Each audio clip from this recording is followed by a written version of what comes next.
प्राकृतिक हमारा इम्तिहान ले रही है या हमें सज़ा दे रही है। सो हेलो फ्रेंड्स, रोशन आर्या चैनल पे आपका स्वागत है। हम एक बार फिर से आ गए हैं एक नई वीडियो के साथ में, एक नए सोच के साथ में। उम्मीद है हमारी सारी वीडियो आपको अच्छी लग रही होगी और ये वाली वीडियो भी आपको बहुत अच्छी लगेगी। तो आइए बात करते हैं। उत्तराखंड के धराली गाँव में बादल फटने से जो प्राकृतिक आपदा आई थी, जिसमें 5 लोगों की मौत हो गई थी और 100 से ज़्यादा लोग अभी तक लापता है। अभी तक ये घटना पूरी तरीके से रेस्क्यू नहीं हो पाया है। एक और घटना आई है हमारे सामने में जम्मू के किश्तवाड़ा से, जिसमें 100 लोगों को अभी तक लापता है, 100 से ज़्यादा लोग, और 120 लोगों को रेस्क्यू किया जा चुका है। 60 लोगों की मौत हो चुकी है। 14 अगस्त दोपहर 12 से 1 बजे के बीच में धराली गांव में बादल फटने की वजह से ऐसा सैलाब आया जिसमें कई घर तबाह हो गए हैं और बहुत सारे लोग अभी तक लापता बताए जा रहे हैं। ऐसी घटनाएं आजकल पहाड़ों में आम हो गई है। पहाड़ दरक रहे हैं और बहुत सारी ऐसे बादल फटने की समस्याएं हो रही हैं जिसकी वजह से इंसानों को बहुत ज़्यादा नुकसान हो रहा है। पहाड़ से लेकर मैदान तक बस त्राहिमाम बचा हुआ है।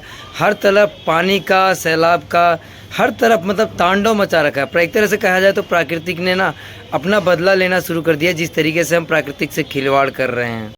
प्राकृतिक ने भी बता दिया है कि प्रकृति से खिलवाड़ करना आप लोगों को कितना महंगा पड़ सकता है, इंसानों को कितना महंगा पड़ सकता है।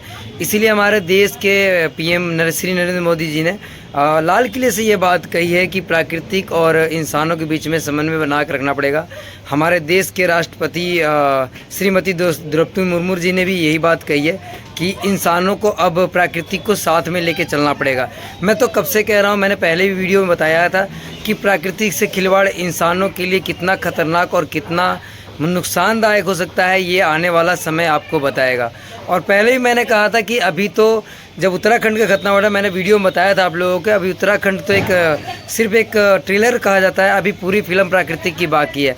अगर हम प्राकृतिक को ऐसे ही सीरियस नहीं लेंगे और मजाक में लेते रहेंगे तो प्राकृतिक भी हमें मजाक में ही लेना शुरू कर देगी। तो आप लोग प्लीज़ प्राकृतिक से मजाक लेना, मतलब मजाक करना छोड़िए। जितना पहाड़ दरक रहे हैं, मैदानी इलाके सैलाब से भरे पड़े हैं, मतलब इंसान जाएगा तो जाएगा कहाँ पे। जिस तरीके से कुछ समय में ये घटनाएं बहुत ज़्यादा हो गई हैं, तो आप लोगों को सोचने की ज़रूरत है कि ऐसा क्यों है। हमारे देश में बहुत सारी वैज्ञानिक संस्थाएं हैं, लेकिन मौसम और प्राकृतिक के बारे में कोई भी सटीक जानकारी नहीं दे सकता। तो आप लोग प्रकृति से खिलवाड़ करना छोड़िए। अब देश को सोचना पड़ेगा कि किस तरीके से प्रकृति को बचाया जा सकता है। प्रकृति को छोड़िए, खुद को कैसे बचाया जा सकता है, ये अब इंसानों को सोचना पड़ेगा। अब आप लोगों को प्रकृति की बचाने की ज़रूरत नहीं है, आप लोगों को खुद को बचाने के लिए प्रकृति को बचाना पड़ेगा।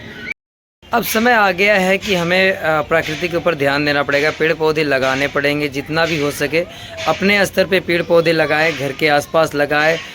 सरकारों से निवेदन है, मैं फिर से पिछली बार भी मैंने कहा था कि प्लीज़ आप लोग मैदानी इलाकों में पेड़ पौधे के लिए जगह, जिस तरीके से आप लोग अलग अलग चीज़ों के लिए आप लोग व्यवस्थाएं करते हैं, ज़मीनें खरीदते हैं, तो जंगल बनाने के लिए, पेड़ पौधे लगाने के लिए भी ज़मीनों का अधिग्रहण शुरू कर दीजिए और ज़मीन जितना ज़्यादा हो सके पेड़ पौधे लगाएं, ताकि मैदानी इलाके और पहाड़ी इलाके दोनों ही सुरक्षित हो सके।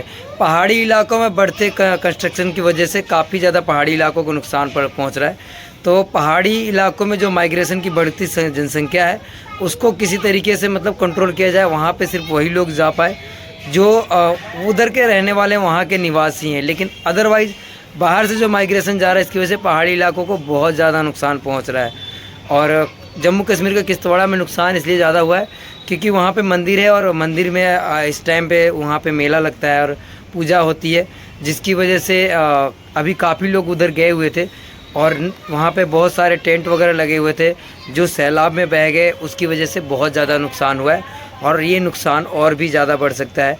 लेकिन प्राकृतिक से खिलवाड़ करना हम सभी के लिए एक अलार्म जैसा है। अब ये अलार्म अगर आप लोगों ने नहीं सुना तो आने वाला समय हमारे लिए और भी ऐसे कई घटनाएं लेके आएगा, जिस पे हम सिर्फ अफसोस करके रह जाएंगे और कुछ भी नहीं कर पाएंगे। तो आप लोगों को अब यहाँ तक कि अब प्रधानमंत्री जी को ये बात बोलनी पड़ गई, तो सोच सकते हैं कि हमारे देश में अब प्राकृतिक यानी जलवायु परिवर्तन कितनी बड़ी समस्या है। इससे निपटने के लिए सरकारें तो जो करे, लेकिन हमें अपने स्तर पे जो भी हम कर सकें, जितना कर सकें, हमें खुद भी करना पड़ेगा। तो आप सभी से निवेदन है कि प्लीज़ आप लोग फिर से पेड़ पौधे लगाएं और जितना हो सके प्रकृति को बचाने की हमारे मतलब प्रकृति के साथ साथ खुद को बचाने का प्रयास होना चाहिए।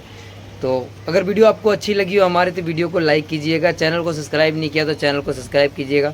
थोड़ा बारिश हो गया था, वीडियो लंबी बनानी थी, लेकिन बारिश की वजह से थोड़ा वीडियो कम कर दिया मैंने। Thank you very much. Video आप लोग जरूर शेयर करें, लाइक करें जितना ज़्यादा हो सके, चैनल को सब्सक्राइब जरूर करें। मिलते हैं नेक्स्ट वीडियो में।